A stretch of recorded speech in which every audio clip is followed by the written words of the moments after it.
নমস্কার বন্ধুরা, পম্পার কিচেনে আপনাদের সকলকে স্বাগত। আজ আমি গাজর দিয়ে অপূর্ব স্বাদের একটা রসালো রেসিপি আপনাদের সাথে শেয়ার করব। একবার হলো ইউনিক পদ্ধতিতে বানানো এই রেসিপিটা আমার মতো ট্রাই করতে পারেন। এটা যেমন নরম তেমন তুলতুলে, আর মুখের মধ্যে দিলেই দেখবেন মিলিয়ে যাবে। একবার খেলে বারবার বানাতে ইচ্ছা করবে। তাহলে চলুন দেরি না করে গাজরের আজকের এই ইউনিক রেসিপিটা দেখে নেওয়া যাক। আজকে যে পিঠেটা বানাবো তার জন্য দেখুন প্রথমেই একটা মিক্সির জার আমি নিয়ে নিয়েছি। এর মধ্যে দেখুন একটা গাজর নিয়েছি, ছোট সাইজের গাজর, খুব বেশি দরকার নেই, ছোট সাইজের একটা গাজর হলে হবে। আর গাজরটাকে দেখুন খুব সুন্দর করে আমি ব্লেন্ড করে নিয়েছি। এটাকে মিক্সি জারের মধ্যে দিয়ে দিলাম। এবার এখানে সামান্য একটু লিকুইড দুধ আমি অ্যাড করব, খুব বেশি নয়, অল্প করে দিলাম। এবার এটাকে আমি খুব ভালোভাবে ব্লেন্ড করে নেব। দেখুন গাজরটাকে আমি খুব সুন্দর করে ব্লেন্ড করে নিয়েছি, দেখে বুঝতেই পারছেন কত সুন্দর করে ব্লেন্ড করেছি। আর ব্লেন্ড করার সময় দুধের পরিমাণটা খুব বেশি দেবেন না, অল্প করেই দিতে হবে। এবারের মধ্যে দিয়ে দেবো এই কাপের মাপ করে 1 কাপ সুজি।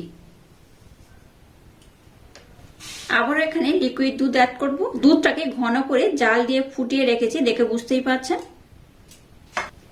দিয়ে দেবো স্বাদ মতো বা সামান্য একটু লবণ, সামান্য একটু এলাচ পাউডার অ্যাড করলাম। আবার এটাকে আমি খুব সুন্দর করে ব্লেন্ড করে নেব। দেখুন সমস্ত উপকরণ খুব সুন্দর করে ব্লেন্ড করে নিয়েছি। এবার এই পাত্রের মধ্যে এটাকে আমি ঢেলে নেব। এবার এখানে ওই একই কাপের মাপ করে আমি চালের গুঁড়ি দিয়ে দেব। আতপ চালের গুঁড়ি এখানে ব্যবহার করছি 1 কাপ।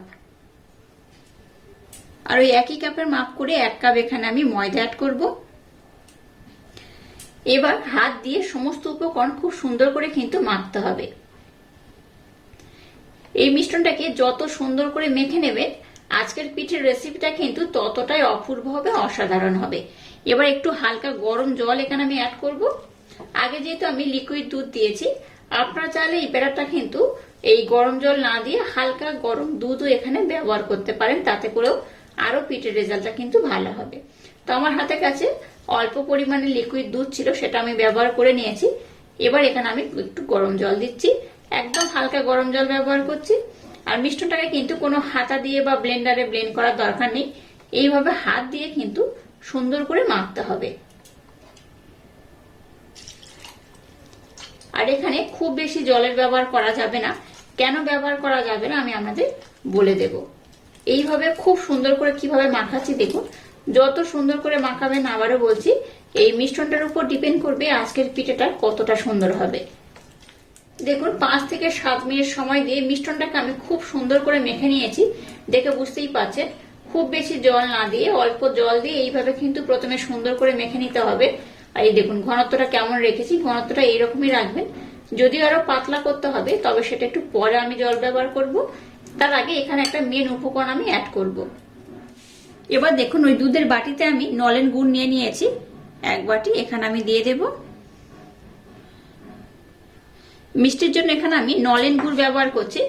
আপনারা চাইলে কিন্তু এখানে চিনি কিংবা মিষ্টিও ব্যবহার করতে পারেন, তবে আজকের এই পিঠেটা অবশ্যই গুড় দিয়ে বানিয়ে দেখবেন, অসাধারণ খেতে হয়।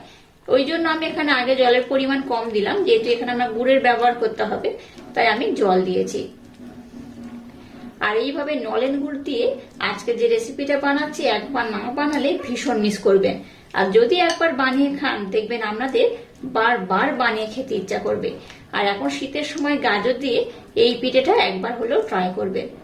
এবার দেখুন মিষ্টটাকে আমি আবারও খুব সুন্দর করে এইভাবে মেখে নেব। আপনারা চাইলে গুড় প্লাস মিচিরি কিংবা চিনি দিয়েও কিন্তু এই ব্যাটারটা বানাতে পারেন, তবে এখানে আমি কোনো রকম চিনির ব্যবহার করব না, শুধুমাত্র কিন্তু গুড় দিয়েই বানাবো। দেখুন মিশ্রণটাকে আমি খুব সুন্দর করে রেডি করে নিয়েছি, দেখে বুঝতেই পারছেন। আমি একটা হাতার মাধ্যমে আপনাদের দেখিয়ে দেব ব্যাটারের ঘনত্ব কেমন হলে আজকের পিঠেটা একদম পারফেক্ট হবে। তবে সেটা কিন্তু 15 মিনিট পরেই দেখাবো, কারণ এখানে যেহেতু আমি সুজি ব্যবহার করেছি তাই এই মিশ্রণটাকে আমি 15 মিনিটের জন্য রেস্ট রেখে দেব। 15 মিনিট পরে দেখবেন মিশ্রণটা আর একটু ঘন হয়ে যাবে। তখন যদি মনে হয় যে একটু জল বা দুধের প্রয়োজন তখন ব্যবহার করা যাবে। তো এই মুহূর্তে কিন্তু ব্যাটারের ঘনত্বটা এরকমই থাকবে। দেখুন কেমন হয়েছে, এই দেখুন এইভাবে যখন হাত দিয়ে ফেলছি তখন কিন্তু একদম ব্যাটারের সাথে মিশে যাচ্ছে না, দেখে বুঝতেই পারছেন। এইভাবে দেখুন অনেকটা পরে ব্যাটারের সাথে একই হচ্ছে, নতবা দেখুন একটা লেয়ার তৈরি হচ্ছে নিচে পড়ে। যাই হোক, মিশ্রণটাকে আমি খুব সুন্দর করে রেডি করে নিয়েছি। এবার আমি 15 মিনিট পরে আপনাদের সাথে নেক্সট স্টেপ শেয়ার করব। দেখুন আমি আধা ঘন্টার জন্য মিশ্রণটাকে রেস্টে রেখে দিয়েছিলাম। ঘনত্বটা দেখুন আগের থেকে আর একটু ঘন হয়ে গেছে। যেহেতু এখানে আমি সুজি ব্যবহার করেছি, তাই দুধটাকে আর জলটাকে খুব ভালোভাবে কিন্তু অ্যাবজর্ব করে নিয়েছে আর একটু ঘন হয়ে গেছে। তো এতটা ঘন হলে হবে না, এখানে কিন্তু আর একটু জল ইউজ করতে হবে। আর আপনাদের হাতের কাছে লিকুইড দুধ থাকলে অবশ্যই লিকুইড দুধ দেবেন। হালকা গরম জল এখানে আমি অ্যাড করছি, একদম সামান্য পরিমাণে অ্যাড করলেই হবে। এবার আর হাত দিয়ে মাখানোর দরকার নেই, যেহেতু হাত দিয়ে খুব সুন্দর করে মেখে নিয়েছি। এবার অল্প একটু জল দিয়ে এইভাবে মিশ্রণটাকে মেখে নিলেই হবে। আজকের গাজর দিয়ে যে পিঠেটা বানাবো একদম ইউনিক পদ্ধতিতে বানাচ্ছি, আশা করছি আপনাদের ভীষণ ভালো লাগবে। আর এবার আমি আপনাদের দেখিয়ে দেবো ব্যাটারের ঘনত্বটা কেমন হবে, আর ঘনত্বটা কেমন হলে আজকের পিঠেটা একদম পারফেক্ট হবে। এই দেখুন, এইভাবে যখন একটা চামচ বা হাতার মাধ্যমে উপর থেকে যখন এইভাবে ফেলবেন, দেখুন একটা লেয়ার তৈরি হচ্ছে, তারপর কিন্তু এই ব্যাটারের সাথে মিশে যাচ্ছে। এইরকম যখন ব্যাটারের ঘনত্বটা হবে তখন জানবেন যে আজকের পিঠেটা একদম পারফেক্ট হবে। আর এখানে বেকিং পাউডার বা বেকিং সোডা কোনো কিছুই অ্যাড করার দরকার নেই। আজকে যে পিঠেটা বানাবো তার জন্য ব্যাটারটা একদম রেডি হয়ে গেছে। আর ঘনত্বটা আর একবার আমি ভালোভাবে দেখিয়ে দিচ্ছি, দেখে বুঝতেই পারছেন ঘনত্বটা কেমন হয়েছে। আর চামচে এই পিছন পোর্শনটা দেখলেও বুঝতে পারবেন ঘনত্বটা কতটা ঘন রয়েছে। একটু ঘন করে এই ব্যাটারটা বানালে পিঠের রেজাল্টটা একদম পারফেক্ট হয়। তো যাই হোক, এই ব্যাটারটা একদম রেডি হয়ে গেছে। চলুন এবার আমি পিঠেটাকে বানিয়ে নেব। এবার দেখুন গ্যাসটাকে জেলে দিয়ে একটা ফ্রাই প্যান বসিয়ে দিয়েছি, আর এর মধ্যে তেল দিয়েছি, আর তেলটাকে একটু ভালোভাবে গরম করে নিয়েছি। এবার দেখুন ছোট একটা হাতা নিয়েছি, এর মধ্যে একটু ব্যাটার আমি দিয়ে দেবো। খুব বড় করবো না, আবার খুব ছোট বানাবো না। এগুলো অটোমেটিক কিন্তু তেলের উপরে ভেসে উঠছে, দেখে বুঝতেই পারছেন। একইভাবে যে কটা ধরবে সে কটাই আমি কিন্তু এখানে দিয়ে দেবো।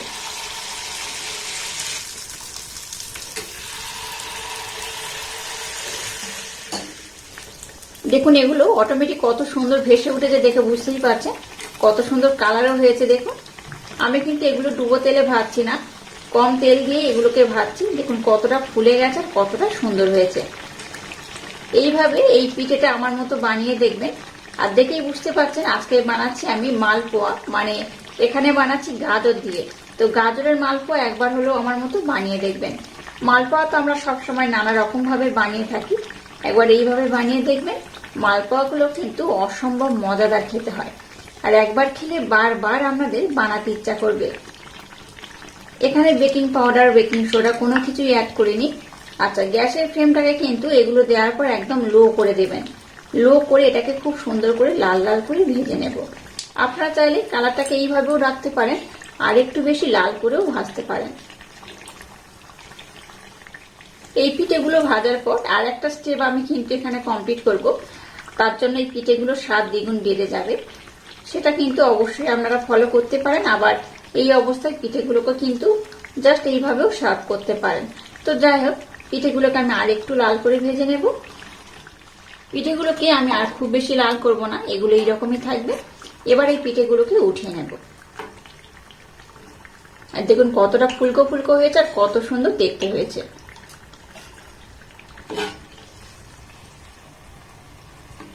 একইভাবে সব পিঠেগুলোকে আমি কিন্তু সুন্দর করে ভেজে নেব, আর একটাই ফ্রাই প্যানে যতগুলো ধরবে ততগুলো দিয়েই আমি ভেজে নেব।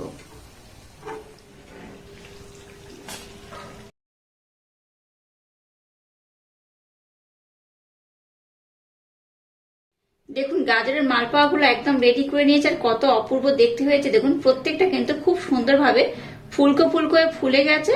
এটা যেমন নরম হয় তেমন তুলতুলে। এরপর একটা স্টেপ আমি আপনাদের সাথে শেয়ার করব, আশা করছি আপনাদের ভীষণ ভালো লাগবে। আর এইভাবে গাজর দিয়ে ইউনিক পদ্ধতিতে এই মালপোয়াটা বানিয়ে দেখবেন, বাচ্চা থেকে বড় সবাই ভীষণ পছন্দ করবে আর খুব মজা করে খাবে। এবার দেখুন একটা আমি মিচিরির শিরা বানিয়ে নিয়েছি। এখানে চিনি নয়, মিচিরি ব্যবহার করেছি। আপনারা চাইলে কিন্তু চিনি দিয়েও বানাতে পারেন। তো একটা মিচিরির শিরা আমি ব্যবহার করব। এবার দেখুন এখান থেকে একটা মালপোয়া নিয়ে নেব, আর এইভাবে শিরার মধ্যে দিয়ে দেব। শিরার মধ্যে দিয়ে জাস্ট আমি ডিপ করিয়ে নেব, এটার মধ্যে ডুবিয়ে রাখবো না। একদম ডুবিয়ে রাখার দরকার নেই, একটু ডিপ করিয়ে নিলেই দেখবেন এই মালপোয়াগুলো খুবই নরম হয়ে যাবে, খেতেও খুব সুন্দর লাগবে। এইভাবে একটু ডিপ করে একটা করে আমি উঠিয়ে নেব। আর এই স্টেপটা আপনারা ফলো নাও করতে পারেন, তবে এই রসালো মালপোয়ার স্বাদই আলাদা। আপনারা চাইলে কিন্তু এইভাবে মালপোয়াটা শুধু বানিয়ে সার্ভ করতে পারেন, আবার এইভাবে কিন্তু মালপোয়াটাকে রসালো বানাতে পারেন, তাতে করে এই মালপোয়ার স্বাদ কিন্তু আরো দ্বিগুণ বেড়ে যাবে। আর এইভাবে সবগুলোকে আমি সুন্দর করে ডিপ করিয়ে নেব।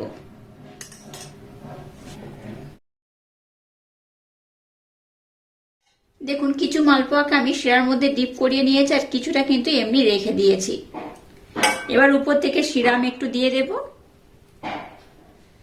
দেখুন আজকের এই রসালো মালপোয়া কতটা অপূর্ব হয়েছে, কতটা সুন্দর হয়েছে, আর একদম কিন্তু নরম তুলতুলে হয়ে যাবে। এটাকে আপনারা কিন্তু এই নরমাল শিরার মধ্যে ডিপ করিয়ে রাখতে পারেন, কিংবা এইভাবেও রেখে দিতে পারেন, তাতে করে দেখবেন এই মালপোয়াটা একদম নরম তুলতুলে হয়ে যাবে, আর মুখের মধ্যে দিলেই দেখবেন মিলিয়ে যাবে। এইভাবে একবার রসালো মালপোয়াটা বানিয়ে দেখবেন, বাচ্চা থেকে বড় যেই খাবে সেই কিন্তু এই পিঠের প্রেমে পড়ে যাবে। আর আজকের এই অপূর্ব সাথে ইউনিক পদ্ধতিতে বানানো এই রসালো গাজরের মালপোয়া পিঠার রেসিপিটা যদি আপনাদের ভালো লাগে, তাহলে চ্যানেলটাকে লাইক, শেয়ার, কমেন্ট এবং সাবস্ক্রাইব করবেন, আর পাশে থাকা বেল আইকনটা প্রেস করে দেবেন। তাহলে টাটা, আবার দেখা হচ্ছে নতুন কোনো রেসিপি নিয়ে।